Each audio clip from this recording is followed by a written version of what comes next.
My name is Helen Miller. I'm 64 years old. And my world fell apart when my own son accidentally sent me a voice message detailing how he was planning my end. Before I tell you about the secret my late husband left behind and how I used it to turn the tables on everyone, let me know where you're watching from in the comments. The day my life split into a before and after started with the warm, sweet smell of baking pecans. I was in the kitchen of our Dallas home, the same kitchen where my husband, Robert, and I had shared thousands of cups of coffee, pulling Mark's favorite pecan pie from the oven. The crust was a perfect golden brown. Mark was coming over the next day, and for a few blissful hours I was just a mother, humming to the oldies on the radio, looking forward to seeing her son. Then my phone buzzed on the granite countertop. A notification. It was a voice message from Mark. I smiled, wiping my flour-dusted hands on my apron as I tapped the play button, expecting to hear him confirm what time he'd be arriving. But the voice that filled my sunlit kitchen wasn't my son's. It was the voice of a stranger wearing his skin, laced with a venom that made the air turn cold. I can't stand this useless old hag anymore. The voice, Mark's voice, snarled into the phone. It was sharp, impatient. Soon she'll take her final nap, and we'll be spending all her money in Vegas. The silver pie server clattered from my hand, hitting the tile floor with a sharp crack that echoed the shattering of my own heart. I could hear a woman's faint giggle in the background, Susan, his wife. My blood ran cold, a glacial freeze that started in my chest and spread through my limbs until I was paralyzed, staring at the phone as if it were a rattlesnake coiled on my counter. He'd sent it to me. He had actually sent the message meant for his wife to me. For a long moment I couldn't breathe. The sweet smell of the pie suddenly felt sickening. This was my son, the boy I'd rocked to sleep, whose scraped knees I'd bandaged, whose college fund Robert and I had sacrificed for. That boy was gone. In his place was a man who saw his own mother as nothing more than an obstacle, a walking bank account with a heartbeat that was lasting just a little too long for his liking. Tears pricked my eyes, but I blinked them back. They wouldn't fall. Not now. Instead, a strange, cold clarity settled over me. I remembered Robert's words from his final days in the hospital, his hand weak in mine, his eyes holding a lifetime of wisdom and a shadow of worry. "Protect yourself, Helen," he'd whispered, his voice raspy. "Promise me. Money changes people. Even family." I had promised, never imagining I'd need to be protected from our own son. My hand was steady as I picked up the phone. I didn't call Mark back. I didn't text him. I scrolled past his name to a number I had memorized but prayed I'd never have to use. The phone rang twice before a familiar, professional voice answered. "Mr. Davis," I said, and I was shocked at how calm I sounded. "It's Helen Miller." There was a pause. "Helen, is everything all right?" I looked at the perfect pecan pie cooling on the rack, a monument to a love that was now a lie. "It's time," I said, my voice steady as steel. "We need to activate Robert's plan. To understand why a single voicemail could ignite a war within my own family, you have to go back 6 months to the day we buried my Robert.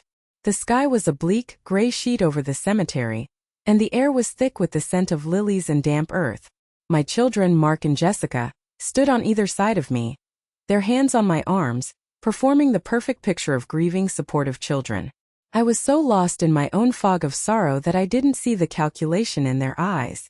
Later that day, back at our quiet house, filled with neighbors murmuring condolences, Mark pulled me aside away from the crowd. He wrapped his arm around my shoulders, a gesture that was meant to look comforting to anyone watching. He leaned in close, his voice a low whisper against my ear, and what he said next was the first subtle drop of poison. "Mom," he'd said, his voice oozing a fake sympathy that turned my stomach now to remember it. "This house, it's just too big for one person. All the upkeep, the stairs. Susan and we've been worried sick about you rattling around in here all alone." I was so hollowed out by grief that I just nodded, accepting his words at face value. I thought it was love. I thought it was my sweet boy, worried about his widowed mother, who had just lost the center of her universe after his father's funeral. That first day, I brushed it off as the clumsy, heartfelt words of a grieving son. But the concern didn't stop there. It was like a slow, steady drip of poison. It became a weekly ritual, a calculated campaign disguised as family dinners. Every Sunday, Mark and Susan would arrive, always with a store-bought dessert and faces arranged into masks of loving care. They'd sit at my dining room table, the table where Robert and I had hosted decades of birthdays and holidays, and the conversation would inevitably, skillfully, be steered back to my living situation. "You know, Mom, the property taxes on a place this size are just criminal," Mark would say one week, casually leaning against the fireplace mantel Robert had built with his own 2 hands. He'd run his hand over the wood, not with affection, but as if he were assessing its value. "It's a huge drain on your fixed income." The next week, Susan would chime in, her voice dripping with honey. "And the cleaning? It must take you forever. Helen, you should be relaxing, enjoying your golden years, not worrying about dusting all these empty rooms. You've sacrificed enough." Their visits started to feel less like family gatherings and more like strategic assessments. They were probing for weaknesses. I'd be in the kitchen, and I'd catch Susan running a finger over the antique sideboard my grandmother had left me, her eyes lingering not with nostalgia, but with a cold, appraising glint. It was the same look a jeweler gives a diamond, weighing its worth. Mark would wander through the rooms, feigning interest, asking questions that seemed innocent on the surface but now feel so sinister in retrospect. "Just curious, Mom, what do you think a place like this is worth in today's market? Or did Dad ever get the foundation checked out? Those cracks in the garage could be a real issue for resale." Resale. The word hung in the air. I wasn't dead yet, and they were already thinking about the resale value. Then, about a month after the funeral, they brought the brochures. They arrived one Sunday not with a pie, but with a glossy, professional-looking folder. They spread the pamphlets out on the dining room table like generals planning a military campaign. The paper was thick and expensive, covered in pictures of smiling, silver-haired strangers. The community names were sickeningly cheerful: Golden Sunset Villas, Serenity Meadows, Tranquil Pines. "Look at this one, Helen," Susan said, her polished fingernail tapping a picture of a group of seniors doing chair yoga by a sparkling, kidney-shaped pool. "They have a gourmet chef on staff, a movie theater. They even have a shuttle service for doctor's appointments. You wouldn't have to lift a finger for the rest of your life. We just want you to be safe, Mom," Mark added, placing a heavy hand on my shoulder. It was meant to feel reassuring, but it felt like a cage. "And happy. Think of all the new friends you'd make. You wouldn't be so lonely." Lonely. They wielded that word like a weapon. I looked at the pictures of the sterile, identical apartments, the forced smiles, the perfectly manicured lawns with no soul. I thought of leaving my garden, Robert's prize-winning roses that were just about to bloom. I thought of the ancient oak tree in the backyard where we'd carved our initials inside a heart the day we moved in, now weathered and beautiful with age. My heart didn't just ache. It felt like it was being physically ripped from my chest. "I'm happy here," I told them, my voice quieter than I intended. "This is my home. Robert is here." They exchanged a look, a quick fleeting glance of shared frustration that they thought I didn't see. Susan's smile tightened just a fraction at the corners. "Of course, dear," she cooed, her voice condescendingly sweet. "We're not trying to push you. We just want you to know there are options. We'll leave these here for you to look over." But they were pushing. Every conversation, every visit, was a gentle, persistent shove towards the door of my own home. They were painting a picture of me as a frail, incapable old woman who couldn't be trusted to live on her own, a narrative they were carefully constructing for some unseen audience. I was so wrapped up in the suffocating fog of missing Robert, I didn't see it for what it was: the careful, methodical groundwork for a hostile takeover of my life. I dismissed their behavior as grief-driven anxiety, a clumsy attempt to care for me. I couldn't have been more wrong. Their caring suggestions were about to escalate into something far more sinister. The turning point, the moment their subtle pressure turned into something more aggressive and terrifying, came about 2 months after the funeral. Mark sat me down at the kitchen table one afternoon, his expression unusually grave. He folded his hands on the table, a gesture he probably thought made him look mature and responsible. "Mom," he began, his voice low and serious, "Susan and I were talking, and we think it would be a good idea for you to give me power of attorney." The request hung in the air between us, cold and heavy. It was a blatant power grab, and for the first time since Robert's death, a flicker of anger cut through my grief.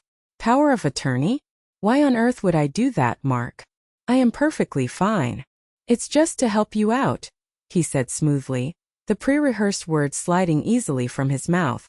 You know, with the bills, the estate paperwork from Dad's passing. Gets confusing. There's a lot to manage with the inheritance. This way I can take some of that burden off your shoulders. I could even help you manage your salary from your old pension. A small sharp alarm bell screamed in my head. Robert had always handled our finances with meticulous care. But since he passed, I'd taken over everything. I had organized the files, spoken to the accountant, and I was managing just fine. There was no burden. No, thank you, Mark, I said, my voice firm and clear. I'm perfectly capable of paying my own bills and managing my own affairs. The pleasant mask he wore slipped for just a second. I saw a flash of raw anger in his eyes, a tightening in his jaw, before he quickly covered it with a look of wounded concern. Okay, Mom. Okay. It was just an idea. I'm just trying to help. But his tone was clipped cold. I had defied him. And that's when the real psychological warfare began. It started small, with things designed to make me question my own mind. My car keys, which I have placed in the same ceramic bowl by the front door for 25 years, would vanish. I'd spend 20 frantic minutes searching the house, my heart pounding with anxiety, only for Mark, during a coincidental visit, to find them in the sugar canister in the pantry. Oh, Mom, he would say with a sad, pitying shake of his head. You're getting so forgetful. See, this is what I worry about. Then one afternoon, I came downstairs from a nap to find the television remote, which I had just been using, sitting on a shelf inside the refrigerator. It was cold and dewy, nestled right next to a carton of milk. I stared at it, a wave of disorientation washing over me. I hadn't put it there. I knew with absolute certainty I had not. When I told Jessica about it on the phone, her voice was full of that same practiced, patronizing sympathy. Mom, maybe you were just tired and got confused. It happens to everyone. But worse, so much worse, was what they did to Robert's roses. My husband had tended to those bushes for 30 years. They were his pride and joy, and now they were my most precious living connection to him. One hot Texas morning, I went out to water them and found the main spigot on the side of the house had been cranked shut, so tightly that my 64-year-old hands couldn't budge it. The plants, which needed daily watering in the summer heat, were already starting to wilt, their beautiful red heads drooping in silent surrender. It took my kind neighbor, Mr. Henderson, with a huge wrench and all his strength to get it open again. When I told Mark, he just sighed. You probably tightened it too much yourself, Mom, and forgot. The final straw, the act that felt like a true violation, was the freezer. I came home from the grocery store one afternoon, and as I pulled into the garage, I saw it. The door to our large deep freeze was standing wide open. A pool of murky, lukewarm water was spreading across the concrete floor. Hundreds of dollars worth of meat, casseroles, and soups, food I'd carefully prepared and stored to last me for months, was completely ruined, soft and spoiled. The smell of decay was overwhelming. I just stood there, the grocery bag slipping from my hands, and I burst into tears. It wasn't just about the food or the money. It was the deliberate cruelty of it. It was an act of sabotage. I called Mark, my voice choked with sobs. He and Susan rushed over, their faces perfectly arranged into masks of shock and concern. Oh, Mom, you must have forgotten to close it properly, Susan said, wrapping a cloying, suffocating arm around me. It's an easy mistake to make. See, this is exactly what we're worried about. I didn't forget. I insisted, my voice rising with a frantic edge that I knew made me sound unhinged. I haven't been in this freezer in 3 days. Someone did this. Mark exchanged a long, meaningful look with Susan, then turned back to me, his eyes full of a deep, sorrowful pity that was more insulting than any anger. Mom, who would do that? Who would come into your garage and just open the freezer? It doesn't make any sense. He let out a long, weary sigh, the sound of a patient son at the end of his rope. I think we need to seriously reconsider having you live here alone. It's just not safe anymore. For you. They were doing it deliberately. I knew it in my gut. They were creating these incidents, these moments of chaos and confusion, to build a case against me. They were trying to make me doubt my own mind, to erode my confidence until I had none left. I started to feel like I was going crazy, a prisoner in my own home, haunted by a failing memory I knew wasn't real. Little did I know that was exactly their plan, and my daughter Jessica was playing her own part in it. And that brings us back to today. The day of the voicemail. The day the fog of my grief finally burned away, replaced by the cold, hard light of rage. The day the war began. The morning after that soul-crushing message, my doorbell rang at precisely 10 o'clock, just as they said it would. I took a deep, steadying breath, smoothed down my dress, and opened the door. There they were, Mark and Susan, beaming on my porch as if they were bearers of great news. Susan held out a bouquet of cheap, grocery store daisies, wrapped in crackling cellophane. "For you, Helen," she chirped, her smile wide and utterly fake. "We were just thinking of you and how much you love flowers. I am deathly allergic to daisies." She has known this for the 15 years she has been married to my son. I remember her witnessing a terrible allergy attack I had at a wedding once.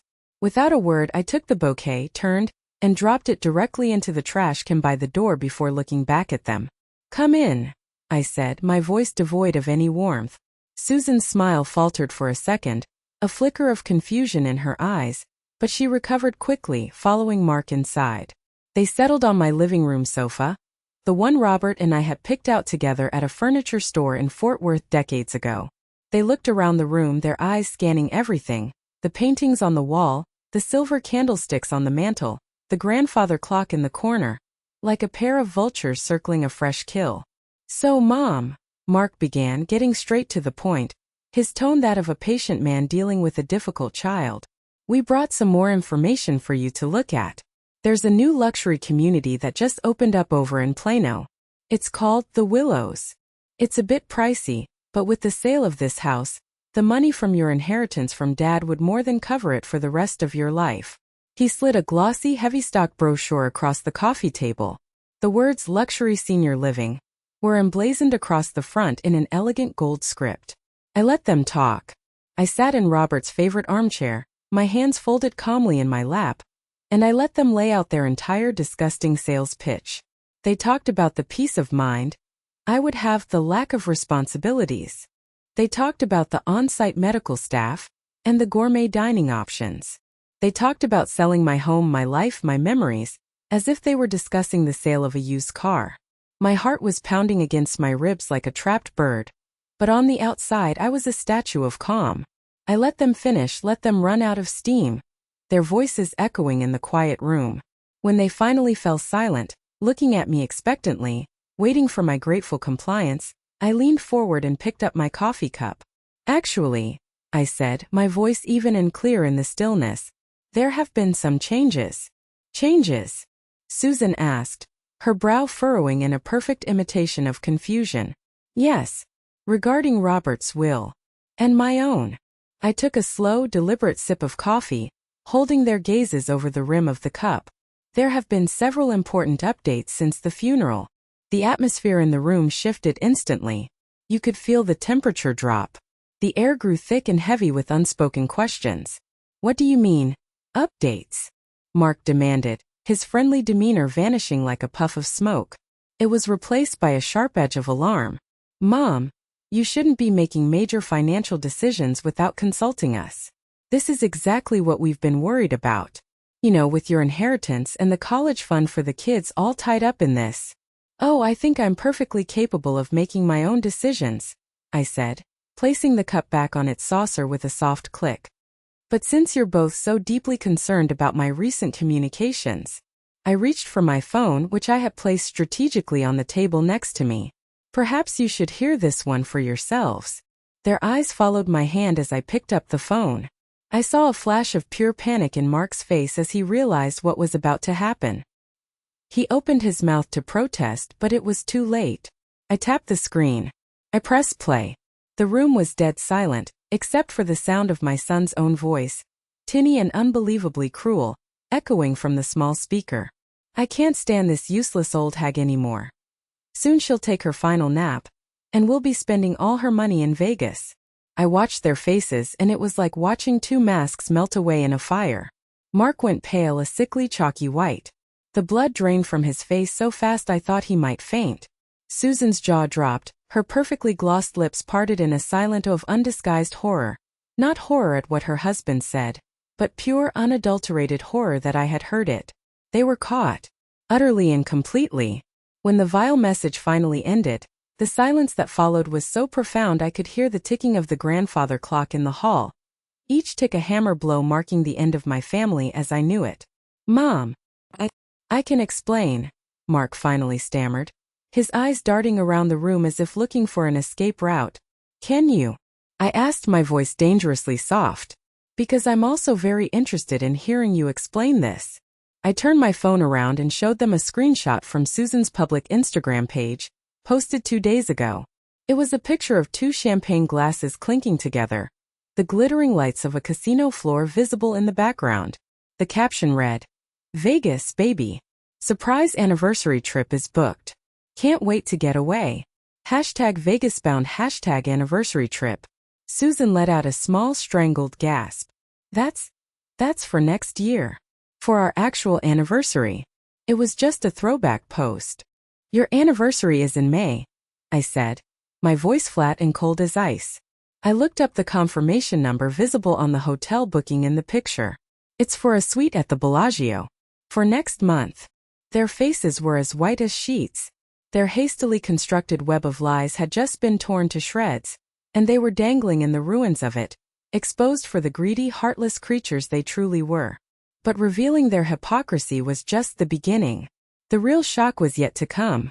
After Mark and Susan practically fled my house, tripping over themselves in their haste to escape the truth, a profound and heavy sadness settled over me.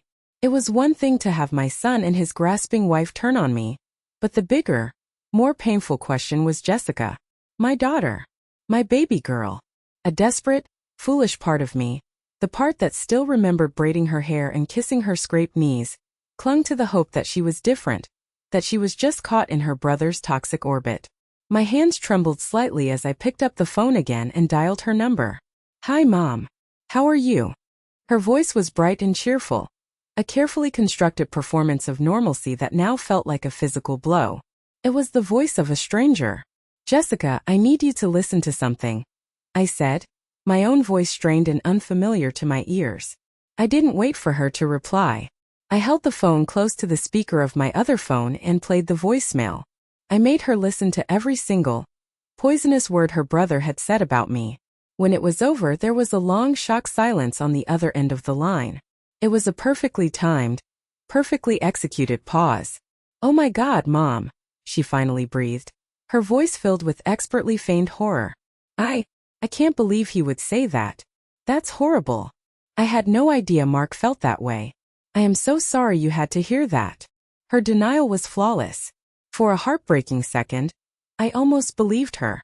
The mother in me wanted to fold, to accept her comfort, to believe that at least one of my children was still on my side.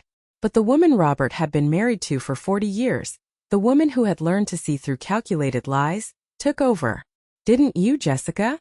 I pressed, my voice gaining a hard, cold edge. Because Mark happened to mention that the two of you have had several long talks recently about my situation. Another pause, this one heavier, more calculated. I could almost hear the gears turning in her head as she recalibrated her story. Well, yes, she admitted, her voice now cautious. We've talked. We're just worried about you, Mom. That's all. We're worried about you being alone and about, the future. Worried. I repeated the word. It tasted like ash in my mouth. Let's be honest, Jessica. Are you worried about my well-being? Or are you worried about your inheritance? The silence that followed was my answer. It was a silence so heavy with guilt it was practically a confession. Finally, she let out a long, dramatic sigh, the sound of a martyr being misunderstood. Mom, you're being unfair. Of course we care about you. But we also have to be practical. I have 2 kids, their college fund to think about, a mortgage. Thinking about the future, about what you and Dad worked so hard for. It's just responsible planning. There it was. The same rotten core, just wrapped in a prettier package. My future inheritance, not my present life. She saw me not as her mother, but as a future payout, a solution to her family's financial problems. She was no better than Mark. She was just smarter about how she hid it. I see, I said, my voice hollow. Well, your responsible planning is about to get a lot more complicated. You and your brother should know that I met with my lawyer, Mr. Davis, this morning. I've activated a clause in your father's trust.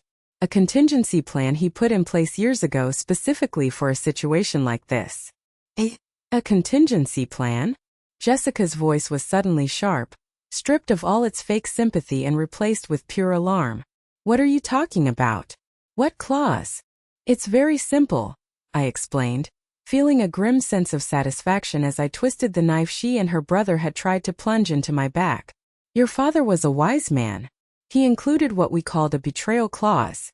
It states that if either of my children or their spouses are found to be acting against my best interests, manipulating me, coercing me, or exhibiting gross negligence and disrespect, their portion of the inheritance becomes null and void. What? You can't do that. That's our money. Dad wanted us to have it, she shrieked, the mask of the caring daughter completely gone, revealing the grasping, entitled woman beneath. Oh, it's already done, I said calmly. The moment Mark sent that voicemail, he triggered the clause for himself. And your practical planning conversations with him make you an accessory. You're both out. I let that sink in for a moment, enjoying the choked silence on her end. And there's more. The clause is very specific. In the event of a forfeiture, the entirety of my estate, the house, the investments, every last penny, will be immediately and irrevocably transferred to a single, pre-designated beneficiary. I paused, letting the weight of my next words land with the force of a physical blow.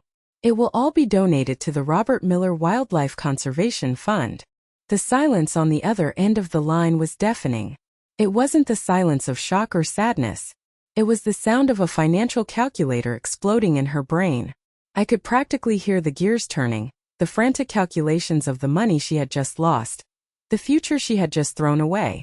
I thought I had uncovered the full extent of their greed. But I would soon learn that my daughter's betrayal ran much, much deeper. A few days of blessed, beautiful silence followed my phone call with Jessica. No manipulative texts asking if I'd taken my vitamins. No surprise, concerned visits from Mark and Susan. The quiet in my house was a relief. I started to think that maybe, just maybe, the shock of losing their multi-million-dollar inheritance would be enough to make them leave me alone for good. I was a fool. They weren't retreating.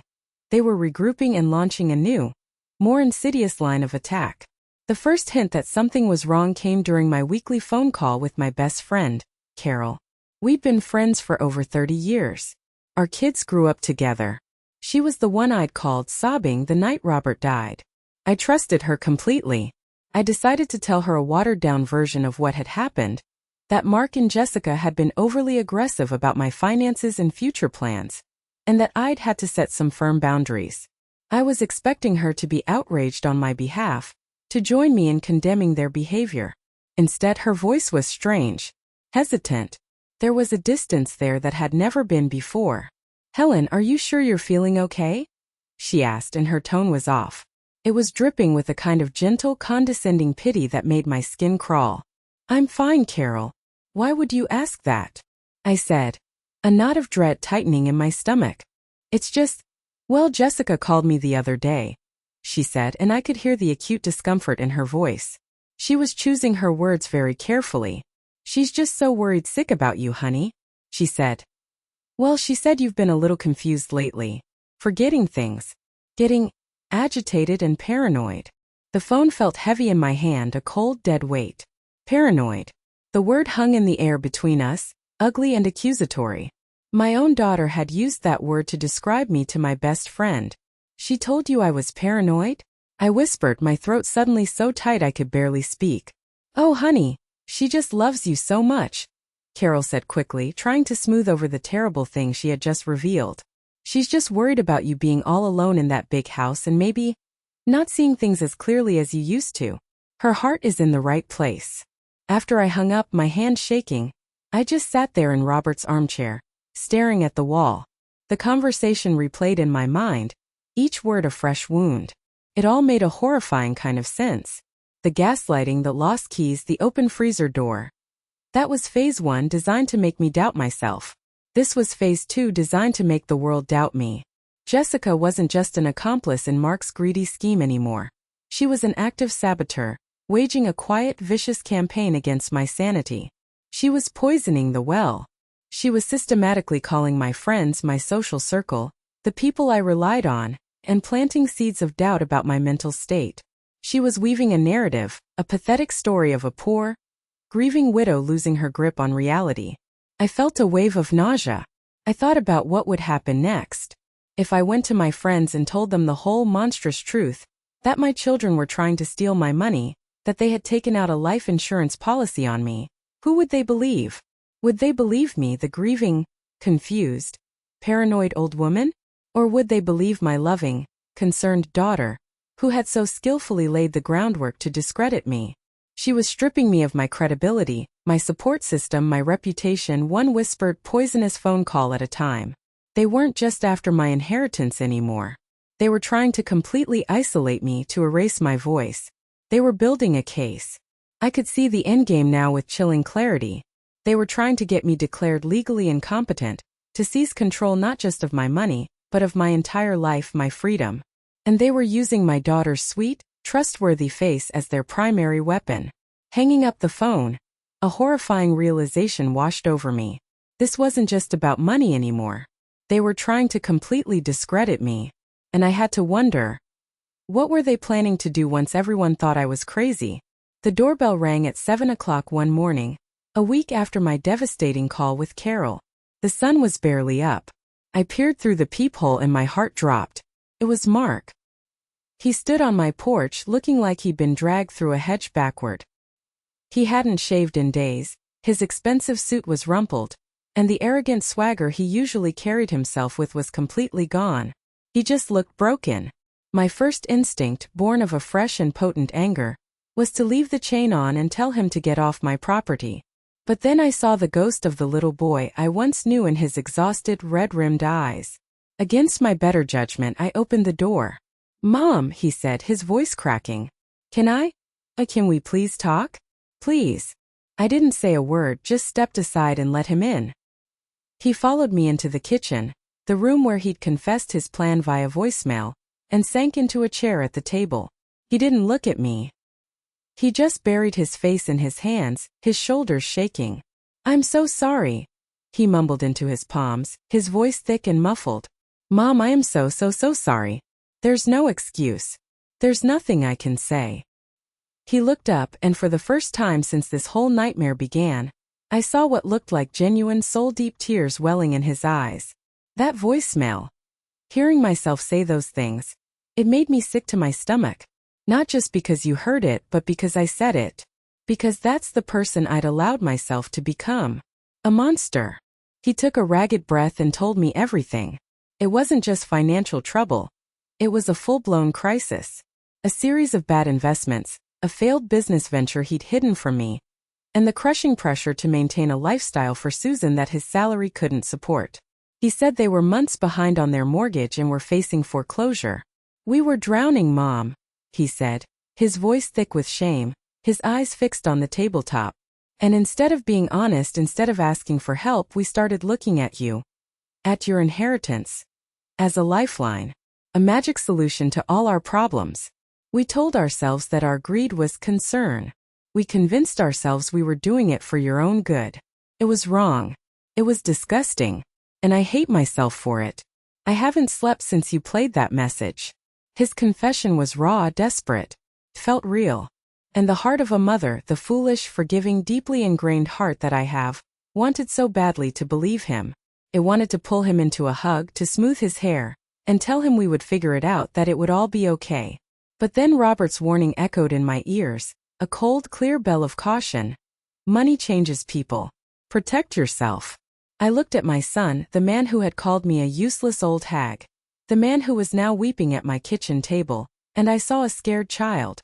But was it true remorse for his heinous actions, or just gut-wrenching remorse for getting caught and losing his golden ticket? There was only one way to find out. "Trust, Mark," I said, my voice quiet but firm, cutting through his sobs. "Trust is like a precious crystal vase. Once it's shattered, you can try to glue the pieces back together, but the cracks will always be there. It will never be the same. You didn't just hurt my feelings. You shattered my ability to trust my own son." "I know," he whispered, looking up at me, his face a mess of tears and shame. I know. What can I do? I'll do anything to fix this. Anything. An idea, cold and clear and sharp as a shard of glass, formed in my mind. A test. A long, difficult test. You want to fix this? I asked, my voice gaining strength. Then here's how. For 1 full year, there will be no discussion of money. None. Not my house, not my investments, not your inheritance, not a single dollar. You will not ask for a loan. You will not hint about your financial problems. You will solve them yourselves. He looked up, his eyes wide, listening. You will call me, I continued, leaning forward, because you miss your mother. You will visit because you want to spend time with me. You will ask me about my day, my garden, my friends. You will treat me like a person, not a bank. You will prove to me, I said, my voice dropping to a near whisper, that your relationship with me is more valuable to you than my bank account. You will do that for 1 full year without a single misstep. And then, at the end of that year, we'll talk.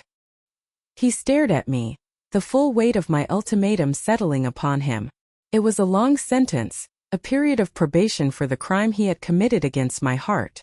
After a long moment, he nodded slowly, a single tear tracing a path through the stubble on his cheek. Okay, Mom, he said, his voice raw. Okay, I can do that. I will do that. I'll prove it to you. He swore he would. For the first time in months, I felt a tiny, fragile flicker of hope. But that flicker was about to be viciously extinguished by his sister's far more cunning and calculated approach. 2 weeks after Mark's tearful confession at my kitchen table, my doorbell rang again. This time it was Jessica. She stood on the porch, holding a large steaming casserole dish wrapped in a cheerful kitchen towel. She was wearing her most convincing, caring daughter's smile, an expression of such sweet sincerity that it would have fooled anyone who didn't know the truth. Hi, Mom, she chirped, bustling past me into the kitchen as if nothing had happened between us, as if she hadn't shrieked at me over the phone about her lost inheritance. I made you my lasagna. I know it's your favorite, and I was just worried you weren't eating properly. It hadn't been my favorite dish since 1997, a fact she had conveniently forgotten, but I let it slide. I knew this wasn't a social call. This wasn't about my nutrition. This was a mission, and that lasagna was her Trojan horse. We sat at the kitchen table, the air thick with unspoken tension.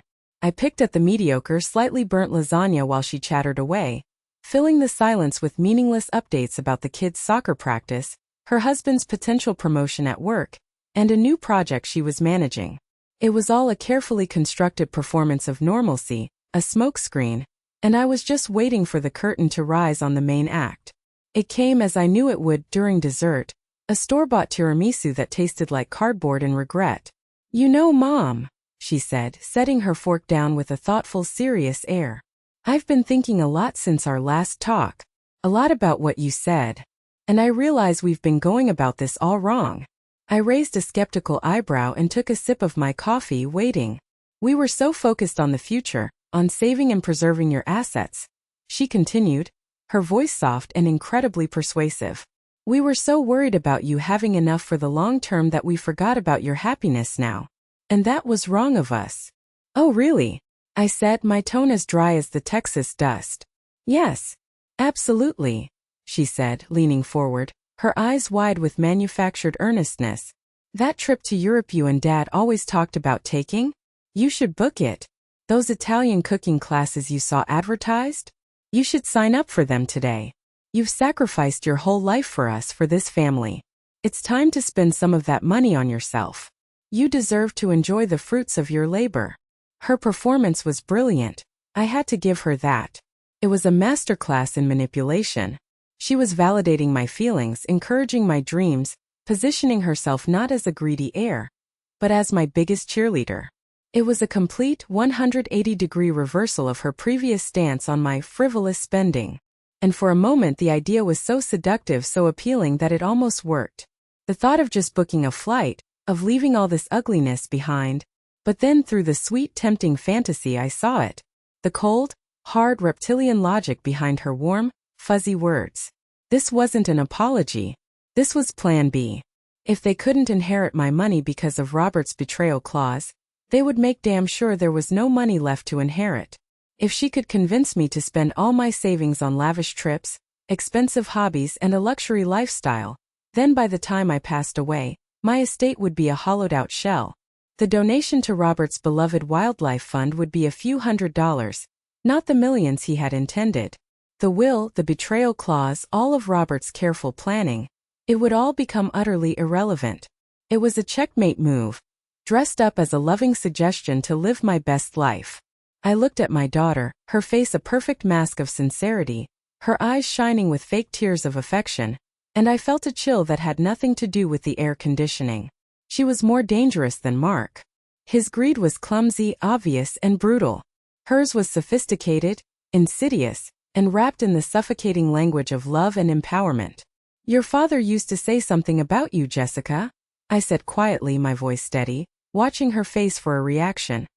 "He said you were the most dangerous kind of smart.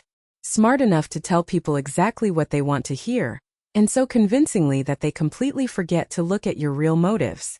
Her smile didn't just falter. It vanished. It was as if a switch had been flipped. The warmth in her eyes was instantly replaced by a flicker of cold, hard steel. She knew she'd been caught. The actress had left the stage. But as she stood up to leave, her casserole dish left forgotten on the table, a chilling thought struck me. If they were this desperate, this willing to scheme and manipulate and lie to my face, what other lines were they willing to cross? What was Plan C? I decided it was time to see my lawyer again, to understand the full scope of what Robert had prepared. I had no idea I was about to walk into the biggest, most terrifying shock of my life. The next day, I was sitting across the vast, polished expanse of Mr. Davis's desk in his mahogany-paneled office. The air in the room felt heavy, somber, like a storm was about to break. "Helen, I'm glad you came," he said, forgoing any pleasantries. His face was grim. "There are some things we need to discuss. Things Robert put in motion before he passed that he asked me to keep confidential unless absolutely necessary. I believe we have reached that point." He slid a thick, heavy file across his desk towards me. It was bound in dark blue cardboard and labeled Miller Confidential. My heart began to pound a slow, heavy rhythm against my ribs. "Robert was a brilliant man," Mr. Davis began, his voice low and serious. "But he wasn't blind. He was worried about Mark's spending habits and Jessica's growing sense of entitlement for years. He saw the way they looked at your life, not as a life, but as a future asset." He paused, letting his words sink in. 6 months before he died, after his diagnosis, he hired a private investigator. My breath caught in my throat. A private investigator? On his own children? The idea was so foreign, so deeply sad, that I couldn't immediately process it. Mr. Davis opened the file. Inside were stacks of documents. Bank statements, credit card bills with staggering balances, loan agreements. He laid them out on the desk like a hand of losing cards. "Mark and Susan aren't just in a little financial trouble, Helen," he said gently. "They're drowning. They've remortgaged their house to the hilt, maxed out 6 different credit cards, and even borrowed against Mark's 401k. They're over $300,000 in debt." He pushed another set of papers toward me. "Jessica and her husband Thomas aren't much better off. They've been living a champagne lifestyle on a beer salary for years. Private schools for the kids, luxury cars, that huge kitchen remodel last year. It's all been financed by debt." I stared at the numbers, the cold, hard proof of their desperation. It all made a sick kind of sense now. The relentless pressure, the constant focus on my money, their frantic attempts to get control of my inheritance. Their concern wasn't concern at all. It was the desperate scramble of 2 families about to go bankrupt, looking to me as their personal bailout. But that wasn't the worst of it. Not by a long shot. Mr. Davis reached into the file and pulled out a single, separate document, enclosed in a clear plastic sleeve. He placed it carefully on the desk in front of me, as if it were radioactive. "Helen," he said, his voice dropping even lower, becoming grave. "I'm so sorry to have to show you this. 3 months ago, shortly after you refused to give him power of attorney, Mark took out a life insurance policy on you." The room started to spin. I had to grip the arms of my chair to steady myself. "What? What are you talking about?" "It's a $2 million policy," he continued, his eyes full of a grim, profound sympathy. With him listed as the sole beneficiary, he was able to do it by claiming he was your primary caregiver and financially responsible for you. A blatant lie. He paused, and I could tell the next words were going to be the worst. And Helen, the policy has a very specific clause. It's called an accidental death benefit. What does that mean? I whispered, though a cold, horrifying dread was already creeping up my spine. I already knew the answer. It means, he said, his voice barely audible, that if you were to die in an accident, a fall down the stairs, a car crash, a household mishap, anything that wasn't from documented natural causes, the policy pays out double. $4 million. The number exploded in my brain. A $4 million incentive for me to have an accident. My blood ran cold. The lost keys that could have left me stranded. The remote in the fridge, a simple act of disorientation. The tightly shut water spigot that could have been a precursor to something else being tampered with. And the open freezer door. A slip that could have led to a fall on a wet garage floor. Were those just clumsy attempts at gaslighting? Or were they rehearsals? Small, deniable tests to see how far they could push, how much they could get away with before orchestrating a fatal mishap. A thought so monstrous I could barely form it, clawed its way into my mind. I looked at Mr. Davis, my eyes pleading. Was Jessica? I could hardly get the words out. Did she know about this? Mr. Davis wordlessly slid a photograph across the desk. It was a grainy security photo, time-stamped from 3 months ago. But the image was clear enough. It was Mark and Jessica, sitting together in the brightly lit waiting room of a State Farm insurance agency. Jessica was smiling. My daughter. My sweet Jessica. She knew. She was in on it from the beginning. My blood ran cold. The strange malfunctions around the house, the whispers about my sanity to my friends. It all clicked into place with a horrifying, sickening snap. This wasn't just about greed anymore. This wasn't a desperate plan for a bailout. This was a cold, calculated, $4 million reason for me to have an accident. I felt like I was going to be sick right there in Mr. Davis's expensive leather chair. The room was closing in, the wood-paneled walls seeming to lean towards me, suffocating me. My own children, my son and my daughter had conspired together, not just to steal my money, but to place a multi-million-dollar bet on my death. A bonus payout if it happened accidentally. The word accident echoed in my mind, replaying the strange, unsettling events of the past few months with a terrifying new clarity. Mr. Davis must have seen the color drain completely from my face, the sheer horror in my eyes. He quickly got up and poured me a glass of water from a carafe on his sideboard. Helen, he said, his voice pulling me back from the edge of a dark, spiraling abyss. Breathe. Just breathe.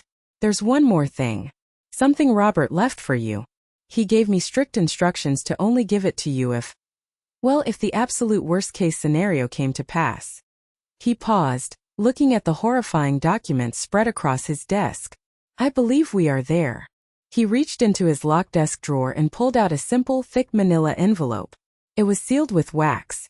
My name was written on the front in Robert's familiar, steady, and beloved handwriting. My hands were shaking so badly I could barely take it from him. The paper felt brittle, impossibly fragile. A final message from beyond the grave. He told me to tell you, Mr. Davis said softly, his professional demeanor giving way to the sadness of a man who had lost a dear friend, that he was sorry he was right about them. With trembling fingers I broke the seal and tore open the flap. Inside was a single sheet of heavy cream-colored paper, folded in half. It was a letter from my husband. My dearest Helen, it began, and the sight of his handwriting made a fresh wave of grief and love wash over me. If you are reading this, it means my greatest fears about our children have come true. And for that, my love, I am so sorry. I am sorry for the pain this must be causing you. And sorrier still that you have had to discover the depths of their betrayal alone. Prayed I was wrong. I prayed I was just a paranoid old man. But I couldn't leave you unprotected. Tears blurred the words as I read on. Robert explained everything. He had seen the subtle shifts in their characters years ago. The growing entitlement in Jessica. The casual greed in Mark. He had hoped they would outgrow it, that marriage and children would make them better people. When it didn't, and after his diagnosis, he knew he had to act. He had prepared for this exact unthinkable scenario. The private investigator was his idea. The betrayal clause in the trust was his design. He had built a fortress around me brick by brick without me even knowing it. You are stronger than you know, Helen, the letter continued. You are smarter than they will ever give you credit for. And as it happens, you are far, far wealthier than they could ever suspect. The information at the bottom of this page is not just money. It is your armor. It is your sword. It is your freedom. Take control, my love. Fight for the life we built together. Show them you are no one's victim. All my love, always, Robert. At the bottom of the page, below his beautiful, familiar signature, was a single line of text written in the same steady hand. Deutsche Bank, account number 4437291. Password. Rosengarten 224. I looked up at Mr. Davis, my eyes wide with confusion and a dawning incredulous hope. What is this? Rosengarten? That was the name of the little bed and breakfast we stayed at on our honeymoon in Germany. A small sad smile touched Mr. Davis's lips. He was a romantic as well as a pragmatist, he said. He turned his computer monitor towards me, already logged into a secure international banking website. Robert was a meticulous man, and a brilliant investor. Over the past 30 years he quietly and legally moved small amounts of money from his own investment profits into a completely separate, offshore account under a trust he created for you. It was his secret project. A nest egg he built, a safety net that no one, not the kids, not the IRS, not even me until he gave me these instructions, knew existed. His fingers flew across the keyboard, typing in the account number and the password. Rosengarten 224. He hit enter. The page loaded. A simple, clean statement appeared on the screen. It showed a single, stark, and utterly unbelievable number. $3,247,118.52. I gasped. The sound was ripped from my lungs. I felt dizzy, lightheaded. $3.2 million. It was a fortune, completely hidden, completely liquid, and completely untouchably mine. It was Robert's final gift. His ultimate act of love and protection. It was more than money, it was power. It was the ammunition I needed to not just defend myself but to go on the attack.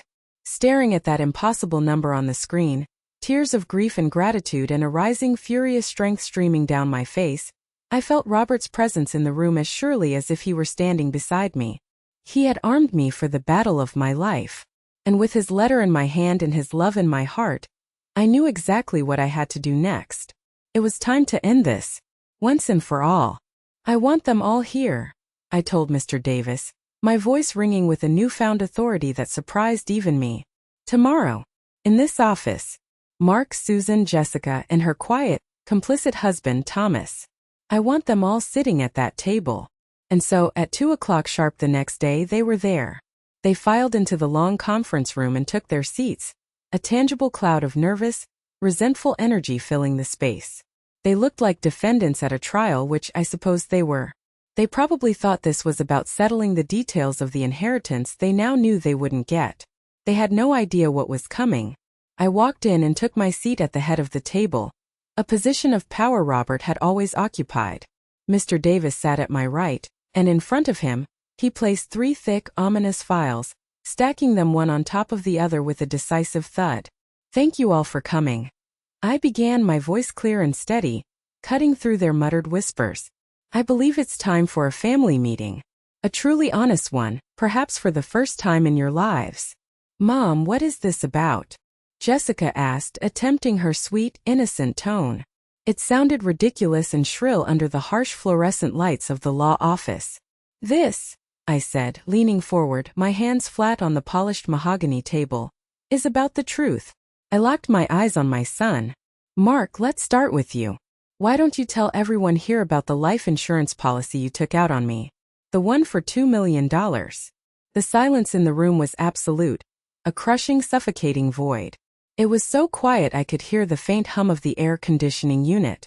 Susan went completely white, her hand flying to her mouth.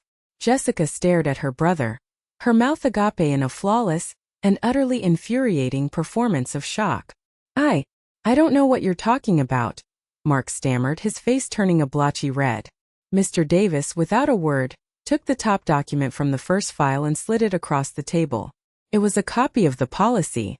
The crisp paper glided over the wood and stopped directly in front of Mark.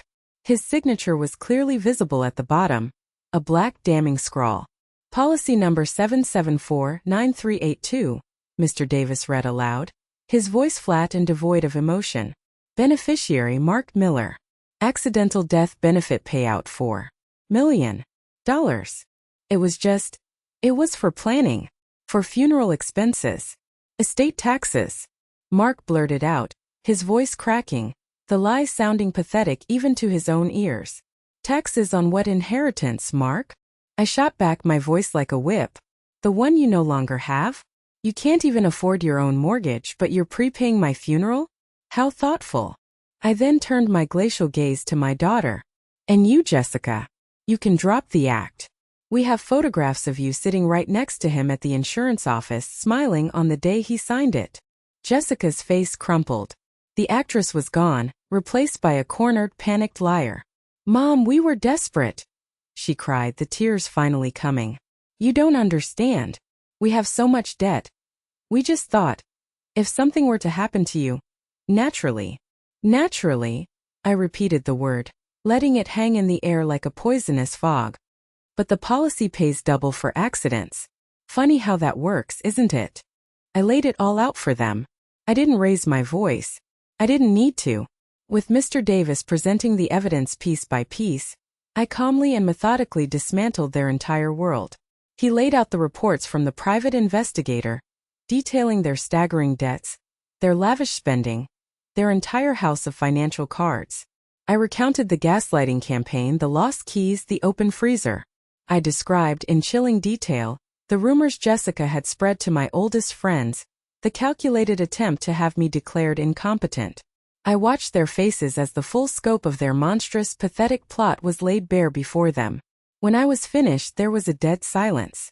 They sat there exposed and defeated. Then Thomas, Jessica's husband, who had been silent the entire time, leaned forward. His face was a mask of pure, naked greed. So, he said, his voice a low, hungry rasp, all this aside, this secret money your father left, what happens to it now? And there it was. After everything, the lies, the betrayal, the $4 million death plot, his first immediate thought was still about the money. He was still trying to see if there was a way to get his hands on it. It was the final ugly nail in the coffin of my family. I'm so glad you asked, Thomas, I said, and for the first time a cold, hard smile spread across my face. It was not a pleasant smile. I nodded to Mr. Davis. He opened the second file, revealing the pristine statements for Robert's secret account. As it turns out, I announced to the four stunned faces, my financial situation is quite a bit more robust than any of you ever imagined. While you were all plotting to get your hands on my meager inheritance, your father had already ensured my protection. He left me with a private trust. Its current value is just over $3.2 million. The looks on their faces, a grotesque cocktail of shock, disbelief, and then a raw, ugly wave of pure avarice, was the most satisfying and heartbreaking thing I had ever seen. They stared at the paper, their minds reeling, the sheer scale of the money they had failed to account for, the fortune they had just lost crashing down upon them. That one question from Thomas told me everything I needed to know.